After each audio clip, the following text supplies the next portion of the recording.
Hey everyone, this is Athletes and Antiquities. Today I'm going to talk about Pokemon base set. So Pokemon, it was the first set released for Pokemon, and it's widely considered the most famous and the most easily recognizable set. It was released in Japan in 1996, and it came to the U.S. and other countries overseas in January of 1999. But even though it came to us in January of 1999, most distributors didn't really start distributing it until April or May because it took a while for it to pick up. So in the beginning, only a couple places picked it up. It was hard to find, but the demand was there. So once people saw that, they started pumping it out. And here I have the three most common editions. There's a fourth edition, we'll talk to that later. But the most common editions you'll find is the first edition, the Shadowless, and then the Unlimited. And there's a lot of very easily identifiable features about each one. So the first edition obviously has the first edition stamp, and then first edition and Shadowless, if you'll notice, they don't have a shadow on the right side of the box here. So you see that there's a drop box on Unlimited where you see the shadow here, and Shadowless and first edition don't have that. So Shadowless is essentially everything that first edition has minus the stamp. So if you notice, there's other very small differences, like the text is a little bit thicker on Unlimited, so the 50 HP is much thicker than the thin 50 HP on the first edition and the Shadowless. And there's other very small things, but the Dropbox and the stamp itself are the most identifiable features. So there is a fourth set, so I'm going to show you guys the difference between that one. The fourth set is about as rare as first edition and Shadowless. So first edition had one print run, Shadowless had one print run, and then it's estimated that Unlimited had about 10 print runs, and then fourth print came at the very end, and that had one print run. So with fourth print, the reason why they did it was, one, to fulfill product demands, and also they made a few small changes because there were some errors in base set, so they fixed them, they rectify a lot of them with fourth print. So if you notice, Vulpix, it's very famous that it has HP 50 instead of normally like a Doduo, which has 50 HP. The 50 comes first. But with Vulpix, all of the first edition Shadowless and Unlimited all had HP 50. But with the fourth print, they fixed that, so it said 50 HP. So they made small errors like that. They rectified small errors like that. But if you want to see how the ones that weren't changed, how you can identify fourth print from all the others, is fourth print. I'll take it out of the sleeve here. Fourth print on the date, if you see that, it says 1999 to 2000. All of the normal Unlimited just say 99. So with any fourth print, you'll be able to tell by that 1999-2000 right there.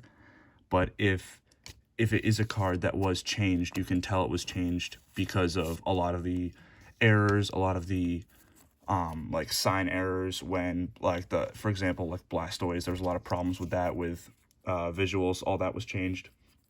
But yeah, so fourth print is much more niche because it's very hard to differentiate them, but there are some collectors for it. So the biggest cards in the set are definitely the three starters. So here you have Charizard, Blastoise, Venusaur. These are Unlimited. The Unlimited the prices were very tame for a while, but recently they've started shooting up as demand has skyrocketed for the older sets. There's a ton of new players in the hobby, which is definitely a good thing, but the prices definitely reflect that. So these three that I have are all definitely near mint copies. I'm considering taking them to PSA, but for now they just sit in card savers. But yeah, I have some near mint copies of those. If you're looking at in your collection, you might see, oh, I have a lot of first edition. I have a first edition Machamp, and first edition base has been shooting up in value, so I really have something here.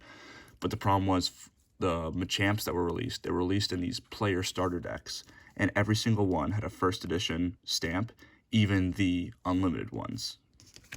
So with the early prints of the starter deck, there were Shadowless Machamps that were released. So you can see there's no shadow on the backdrop here, but it still has the stamp. These were released with Shadowless starter decks, but then every deck after that was an Unlimited Machamp that included the first edition stamp. So that's the only one like that. So if you have a first edition Machamp, it's not a gold mine. Everybody has the same one. which is unfortunate, but they're very easy to pick up, they're very cheap, and they look good in collections, so people still buy them. And those prices have actually increased, which surprised me for how many there are out there. There was a surge in them. So if you would like to see the difference between a Japanese base and a English or other country, other language base, I have two Mewtwo's here. So the Japanese Mewtwo is very noticeably different from the English Mewtwo, aside from obviously the language is different. But the borders are much darker. That includes the border on the outside and the border around the picture. The text underneath that says the genetic Pokemon, its height, its weight, and all that, that is also darker. The borders are thinner, and the hollow pattern is different. So it's very easy to differentiate them. The Japanese ones are usually less desirable than the English, because more people want the English than the Japanese, but Japanese are still a great pickup if you're just looking for the art itself, because the art doesn't change, just everything around it does. So the next thing I want to talk about are gray stamps. Gray stamps are another very niche in the hobby, but there is a noticeable difference, and some collectors go after them. So what gray stamp means is, with first edition base, it's harder to tell, but some of these stamps are lighter than others. So like if you see on this Magnemite, it's very pronounced, it's very dark, that first edition stamp. But the Machoke has a much lighter first edition, and that's what gives it the gray stamp qualifier. Some grading services don't recognize it, but collectors do, so a lot of them will put it in the description. If you're wondering why one card is worth more than the other, it might be a gray stamp, and collectors will pursue that because it's much less common. So the Machoke has the gray stamp. Again, it's not super clear, but it is noticeable enough for collectors to assign a premium to it. So yeah, gray stamps, I don't personally collect them, but some collectors like it, and all the power to them.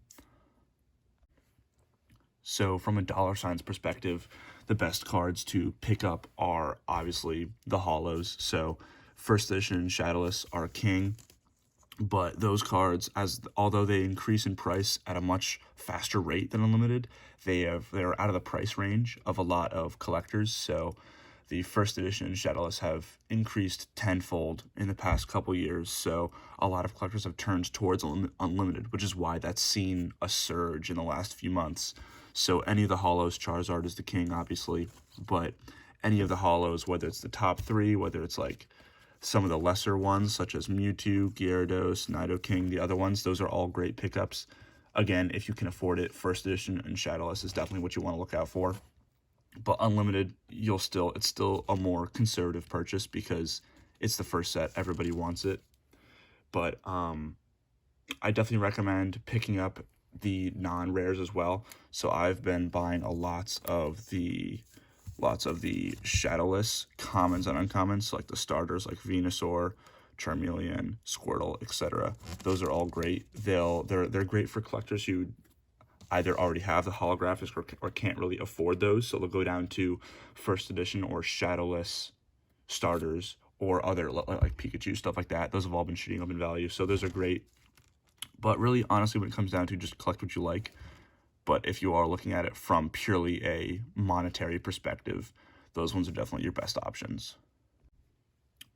All right, so that's pretty much all I have on base set. If there's anything I missed, I'll just give you one last look at some of the bigger cards. But if there's anything I missed, you can let me know. But that's all I have on that. I'll probably come out with videos soon on Jungle, Fossil, other very integral parts of like early WotC collections. But yeah, that's all I have for today. See you.